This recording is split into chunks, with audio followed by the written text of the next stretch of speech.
A very good morning to all. Welcome to Paujo Law Academy. Today I will discuss how to crack Rajasthan Judicial Services exam. Since we all know 16 जून को exam है and we have very less time left. हमारे पास केवल 45 days और 1.5 महीना ही बचा है. तो इस 1.5 महीने में हमें ये पूरा इंश्योर करना है कि हमारा सारा सिलेबस कंप्लीट हो जाए और हम इजीली एग्ज़ाम में अपीयर हो सके और उसको क्रैक भी कर सके. तो स्टार्टिंग विद हमारे पास पूरे दिन में 24 घंटे होते हैं. तो उस 24 घंटे को हमें कैसे पूरा यूटिलाइज करना है हमें. As you see this PPT, 8 घंटे कम से कम हमें 7 से 8 घंटे की नींद हमें लेना बहुत ज़रूरी है, तभी हम कॉन्सेंट्रेट होकर अच्छे से पढ़ पाएंगे. तो 8 आवर्स ऑफ स्लीप मैक्सिमम मैंने दे रखा है इसमें. तो 8 आवर्स ऑफ स्लीप आप लेते हैं तो that is sufficient. And 7 hours of study. केवल आपको 7 घंटे पढ़ने की ज़रूरत है, इससे ज़्यादा आपको पढ़ने की ज़रूरत नहीं है. एंड थर्ड, 8 घंटे हमने फिर भी रेस्ट और फूड के लिए अपना दे दिया है. ये जो 7 घंटे आपको कंटिन्यूसली 7 घंटे नहीं पढ़ने हैं, आप इसमें बीच बीच में 10 मिनट का 5 मिनट का रेस्ट भी ले सकते हैं, खाना खाना है या कुछ भी करना है. तो इसमें आपको बस ये इंश्योर करना है कि आप अगर 7 घंटा लिखा है तो 7 घंटे तो आपको पढ़ना ही है, चाहे वो आप कितने ही इंटरवल्स में पढ़े. और फिर बचा 1 घंटा रिविजन का. और रिवाइज़ आपको कैसे करना है इस एग्ज़ाम के लिए. आपने सपोज़ के 7 घंटे पढ़ लिया और 1 घंटा जो बाकी बचा है रिवीजन के लिए, वो आपको बुक्स उठाने की ज़रूरत नहीं है. उसमें पूरा दिन आपने जो भी पढ़ा है आपको जस्ट उसको मेमोराइज़ करना है, रिवाइज़ करना है अपने माइंड में. जैसे सपोज़ कि आप जब आपने नेगोशिएबल इंस्ट्रूमेंट एक्ट पढ़ा तो उसमें 13 सेक्शंस हमें पढ़ने हैं. तो आपको मेंटली रिवाइज करना है कि 138 में क्या था, डिसऑनर ऑफ चेक था. 139 में क्या था, presumption in favour of holder. 140 में क्या है, डिफेंसेस. 141 में ऑफेंसेस अगेंस्ट कंपनी. तो ये आपको बुक्स देख के रिवाइज नहीं करना है, आपको अपने माइंड से रिवाइज करना है इसको. और फिर जैसे ही आप कोई सेक्शन भूल जाएं कि 144 में क्या था, तो उस टाइम जब आपका पूरा वो एनआई एक्ट रिवाइज हो जाए, तब उसके बाद आपको जस्ट 1 मिनट के लिए बुक उठानी है और फिर चेक करना है कि 144 में था क्या. तो इस तरह से आपको रिवाइज जो आपको करना है वो मेंटल रिवीजन करना है, बुक्स को देख के रिविजन नहीं करना है. अगर एक बार आपका ये चीज़ सक्सेसफुल हो जाती है तो वो वाला एक्ट आपको लाइफ टाइम के लिए याद हो जाएगा.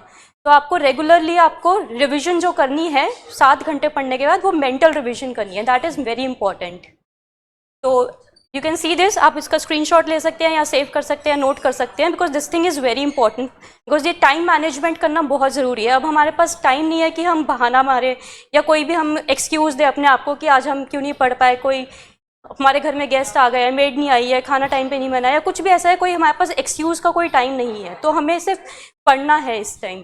तो 8 आवर्स ऑफ स्लीप बहुत ज़रूरी है और फिर 7 आवर्स ऑफ स्टडी और 8 घंटे रेस्ट और फूड को देना है. And 1 hours of revision. ये 1 आवर ऑफ रिविजन है जो आप तब भी कर सकते हैं जब आप रेस्ट कर रहे हो या खाना खा रहे हो, जब माइंड में आपका ये है कि आज मैंने सीआरपीसी पढ़ा है या आज मैंने सीपीसी पढ़ा है, चलो मैं 5 सेक्शन रिवाइज करती हूँ. ये आप अपना खाना खाते हो, रेस्ट करते हो, चलते फिरते, ड्राइव करते हो, कहीं भी आते जाते हो आप कर सकते हो. तो ये वाली चीज़ बहुत इंपॉर्टेंट है, आपको मेंटल रिविजन करना है. नेक्स्ट, अब हम सब्जेक्ट्स का डिवीजन देख लेते हैं. राजस्थान जुडिशियल सर्विसेज में टोटल 18 सब्जेक्ट्स आते हैं. तो 18 सब्जेक्ट्स को आपको एक दिन में कैसे पढ़ना है और उसको किस तरह से बाइफरकेट करना है, तो मैंने इसको 2 डिवीजन में डिवाइड किया हुआ है, मेजर सब्जेक्ट्स में और माइनर सब्जेक्ट्स में. मेजर हमने लिए हैं 6 सब्जेक्ट्स एंड माइनर जो बचे हैं हमारे वो है 12 सब्जेक्ट्स. तो हमें उसको कैसे पढ़ना है, हमें 3-3 घंटे को इसको डिवाइड करना है. 3 आवर्स हमें मेजर को देने हैं और 3 आवर्स हमें माइनर को देने हैं. मेजर हम इसमें काउंट कर सकते हैं, कॉन्स्टिट्यूशन हो गया, क्रिमिनल प्रोसीजर कोड हो गया, civil procedure code, evidence, Indian penal code and transfer of property act को भी हमने इसमें फिलहाल रख दिया है, बिकॉज इसके कुछ कंसेप्ट ऐसे हैं जो आपको समझना अच्छे से बहुत ज़रूरी है. तो आपको इन 6 मेजर को आपको केवल 3 घंटे देने हैं. और 3 घंटे कैसे देना है कि हर सब्जेक्ट को आधा घंटा देना है, जिससे कोई भी सब्जेक्ट हमारा उस दिन छूटे ना.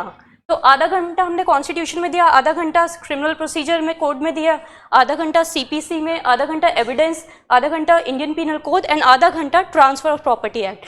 तो कुल मिला के हो गए 3 घंटे. तो 3 घंटे में हमने 6 सब्जेक्ट्स कवर किए हैं. तो आधे घंटे में सपोज कि हमारे पास से 5 या 10 सेक्शन इसे हम कर पाते हैं, तो that is more than sufficient. आपने एक एक्ट में आपने 6 या 7 सेक्शन भी आधे घंटे में पढ़ लिए, 10 भी पढ़ लिए, तो दैट इज़ सफिशिएंट. तो आपको ये इंश्योर हो गया कि आपने कम से कम अगर 10 सेक्शन भी आधे घंटे में पढ़ लिए, और सपोज कि कॉन्स्टिट्यूशन के आपने 10 आर्टिकल्स पढ़ लिए आधे घंटे में, सीआरपीसी के पढ़ लिए, सीपीसी के पढ़ लिए, तो इस तरीके से आधे घंटे में एक तरीके से आपने 60 आर्टिकल्स और सेक्शंस पढ़ लिए। तो 60 इज़ बहुत सफिशिएंट है कि अगर आपने एक दिन में ये सारा पढ़ लिया और इस चीज़ को समझ लिया है और फिर बाद में इसको रिवाइज करते रहे।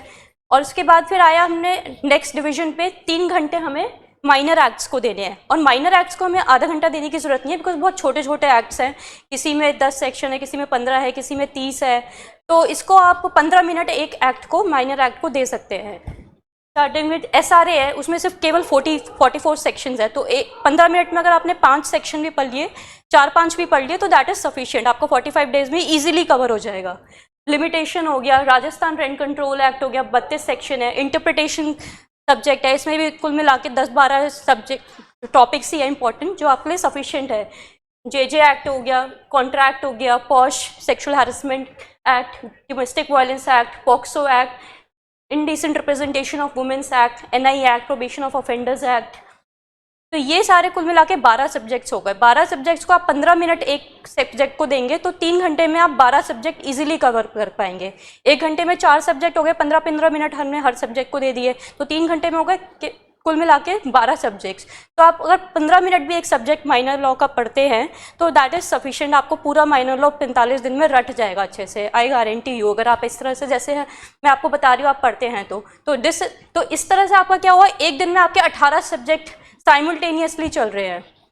और लास्ट 1 आवर आपको देना है हिंदी ग्रामर और इंग्लिश ग्रामर के लिए, बिकॉज राजस्थान जुडिशियल सर्विसेज में 30 मार्क्स का सिर्फ लैंग्वेज पेपर आता है, तो that is very important, you can not skip that. Laws तो हमें फिर भी आते हैं, हम उसमें तुक्का मार के कुछ भी करके एनालाइज करके इंटरप्रेट करके आंसर कर सकते हैं, बट ग्रामर वाला पार्ट हमें पढ़ना होगा। तो हमें हर रोज़ आधा घंटा कम से कम ग्रामर को देना है, आधा घंटा हिंदी ग्रामर को, आधा घंटा इंग्लिश ग्रामर को। तो हमारे पास टोटल हो गए 7 आवर्स। 3 घंटे हमने दिए मेजर एक्ट को, 3 घंटे दिए माइनर एक्ट को, माइनर में 15-15 मिनट, मेजर में आधा घंटा, एंड 1 घंटा हो गया हमारा ग्रामर का, जिसमें कि आधा घंटा हिंदी को दे देंगे हम, आधा घंटा इंग्लिश को दे देंगे। तो आप ये वाला चार्ट जो है पूरा सेव कर सकते हैं, लिख सकते हैं, स्क्रीनशॉट ले सकते हैं, जैसा आपको कन्वीनियंट हो। तो इससे क्या होगा, अगर आप इस स्ट्रैटेजी के साथ पढ़ेंगे तो आपका पूरा सिलेबस 45 डेज में कंप्लीट भी हो जाएगा और आपको याद भी हो जाएगा। नेक्स्ट इज कुछ कंसेप्ट्स, अगर आपको ऐसा लगता है कि बैरक पढ़ने के बाद हमें नहीं समझ में आ रहे, जैसे टीपीए के ट्रांसफर प्रॉपर्टी एक्ट के कुछ ऐसे सेक्शंस होते हैं नहीं समझ में आते हैं, कोई भी अदरवाइज किसी और सब्जेक्ट के हमें नहीं समझ में आते हैं, तो हम उसके लिए बुक्स भी रेफर कर सकते हैं। कॉन्स्टिट्यूशन के लिए बेस्ट बुक जो मुझे लगी है वो है डॉक्टर एम लक्ष्मीकांत की, एंड सीआरपीसी जेजे एक्ट और प्रोबेशन ऑफ ऑफेंडर्स एक्ट की कंबाइंड बुक आती है कंसोलिडेटेड, डॉक्टर एनवी परांजपे की, that is good book.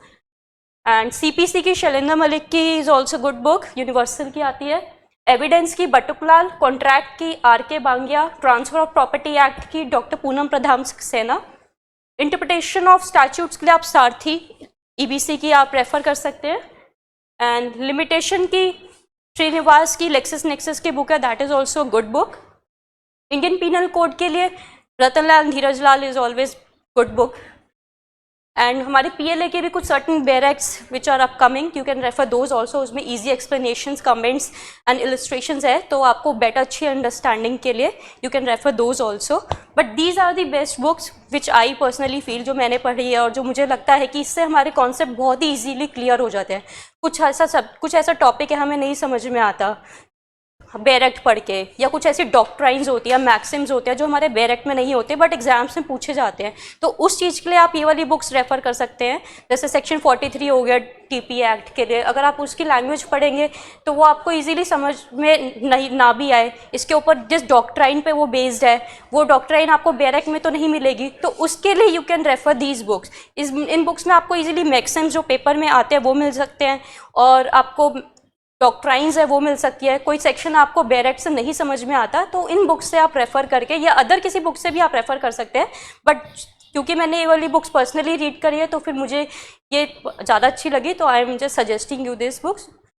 And next आप देख सकते हैं, और कुछ जो माइनर एक्ट्स है उसके लिए आपको बैरक्ट ही सफिशिएंट है, उसमें आपको ज़्यादा टाइम अपना वेस्ट करने की ज़रूरत नहीं है।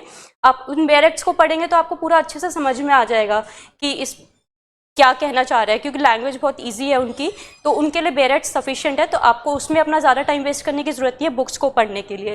वो जैसे है कि पॉश एक्ट है, सेक्सुअल हैरेसमेंट एक्ट है, केवल 30 सेक्शंस है, तो आप इसका बेयर एक्ट ही पढ़ेंगे तो दैट इज सफिशिएंट। फिर है indecent representation of women act 1986, इसमें केवल 10 सेक्शंस है, तो इसमें भी आपको बुक की रेफर करने की जरूरत नहीं, आप एक्ट पढ़ेंगे बहुत ईजिली आपको समझ में आ जाएगा फर्स्ट रीडिंग में ही। सेकेंड है नेगोशिएबल इंस्ट्रूमेंट एक्ट, इसमें केवल हमारे में चैप्टर 17 आ रहे हैं राजस्थान जुडिशियल सर्विसेज में, तो आप 17 चैप्टर में देखेंगे तो केवल 13 सेक्शंस है, तो इस वाले माइनर एक्ट के लिए भी आपको बुक रेफर करने की ज़रूरत नहीं है। सपोज कि कोई नहीं समझ में आता फिर भी तब आप बुक्स रेफर कर सकते हैं, otherwise 13 sections is enough. And जो लैंग्वेज इसमें दी गई है दैट इज़ गुड लैंग्वेज, तो you can easily understand. Next is POCSO act, इसमें केवल 46 सेक्शंस है। Again there is no need to refer any book to understand this act, it's language use is very easy. Next is prevention of women from domestic violence act, domestic violence act का 37 sections है इसमें, तो इसमें भी आप bare act को पढ़ेंगे तो इजीली आपको समझ में आ जाएंगे, तो एक्स्ट्रा बुक्स रेफर करने की जरूरत नहीं है। स्पेसिफिक रिलीफ एक्ट हो गया, राजस्थान रेंट कंट्रोल एक्ट हो गया, इसमें भी जो आप बेयर एक्ट पढ़ेंगे वो सफिशिएंट है, ज़्यादा आपको पढ़ने की ज़रूरत नहीं है। ना ही आपको कुछ ऐसा इसमें पढ़ते हुए ऐसा लगेगा कि कुछ मुझे नहीं समझ में आ रहा, the language use is very easy. तो इन सारे माइनर एक्ट्स के लिए आपको बुक्स रेफर करने की जरूरत नहीं है, आप सिर्फ बेयर एक्ट पढ़ेंगे तो एग्जाम्स में भी सिर्फ बेयर एक्ट्स में से ही पूछते हैं, तो दैट इज सफिशिएंट, क्योंकि ये माइनर एक्ट्स हैं और इसमें हमें ज़्यादा टाइम वेस्ट नहीं करना, इनकी वेटेज भी ज़्यादा कम ही रहती है, तो इन माइनर एक्ट्स के लिए आपको बुक्स रेफर करके टाइम वेस्ट करने की ज़रूरत नहीं है। अभी आपके पास सिर्फ 45 दिन है, तो आपको सिर्फ स्मार्ट स्टडी करनी है। स्मार्ट स्टडी में आपको इंपॉर्टेंट प्रोविजंस ध्यान रखने हैं, नेक्स्ट लास्ट 5 ईयर्स में क्या क्वेश्चंस पूछे गए उस पर फोकस करना है। मैं अपनी नेक्स्ट वीडियो इंपॉर्टेंट क्वेश्चंस और इंपॉर्टेंट सेक्शंस पे भी बनाऊंगी, but for this one it is just for the time management कि आपको अपना पूरे 24 घंटे कैसे यूटिलाइज करने हैं इस 45 दिनों तक। और 45 दिनों तक आपको कोई बहाना नहीं होना चाहिए, कोई भी कुछ ऐसा एक्सक्यूज़ नहीं होना चाहिए कि आज मैं नहीं पढ़ पाया, आज मैं नहीं पढ़ पाई। आपको ये 45 दिन पढ़ना ही पड़ेगा अगर आपको आरजेएस का एग्ज़ाम क्रैक करना है। तो आप इसमें कुछ भी कर सकते हैं, अपने आप को कमरे में घर में बंद कर लो, फ़ोन एक तरफ कर दो, साइड कर दो, लेटेस्ट अपडेट्स देखने की कोई ज़रूरत नहीं है, वो हम आपको प्रोवाइड करेंगे हर चीज़ का। कुछ मटेरियल, बहुत सारा मटेरियल हमने आपको प्रोवाइड किया भी हुआ है, तो आप वो सफिशिएंट है वो वाला मटेरियल, आपको फ़ोन की या किसी और की किसी की हेल्प करने की लेने की कहीं ज़रूरत नहीं है। अपने फ़ोन को थोड़ा 45 दिनों के लिए साइड कर दो। तो जिस तरह से जो स्ट्रैटेजी मैंने आपको अभी बताई है, अगर आप इस तरह से पढ़ते हैं तो प्री तो आपका इजीली 80-90% के साथ क्लियर हो जाएगा। बट जिस तरह से अगर आप पढ़ रहे हैं और आपने रेगुलरली कंसिस्टेंटली इस चीज़ को, स्ट्रैटेजी को फॉलो किया, तो आपकी मेंस की तैयारी भी साइमल्टेनियसली हो रही है इसमें। ये केवल ये नहीं है कि आपकी सिर्फ प्री की तैयारी हुई, अब मेंस के लिए अब 1-1.5 महीना बचा, अब कैसे मैं तैयारी करूँ। तो अगर इस स्ट्रैटेजी के साथ आप पढ़ोगे तो आपकी मेंस की तैयारी भी ईजिली हो जाएगी जब आपका क्लियर होएगा एग्ज़ाम, और आपको इतनी डबल मेहनत नहीं करनी पड़ेगी, क्योंकि आपके ऑलरेडी प्रोविजंस तो याद होंगे, क्योंकि रिवीजन के टाइम में तो आपने माइंड में सारी चीज़ें याद कर ली है। चलते फिरते, खाते उठते बैठते आपने जितने भी सेक्शंस पूरे दिन में पढ़े हैं, जितने भी प्रोविजंस पढ़े हैं, जितना भी लॉ पढ़ा है, वो सारा आप माइंड में रिवाइज करेंगे। तो with this strategy I can guarantee you कि आपका एग्ज़ाम क्लियर हो जाएगा 100%। एंड अगर आपको फिर भी कोई डाउट है आप कमेंट बॉक्स में शेयर कर सकते हैं, and I will be happy to reply. Thank you.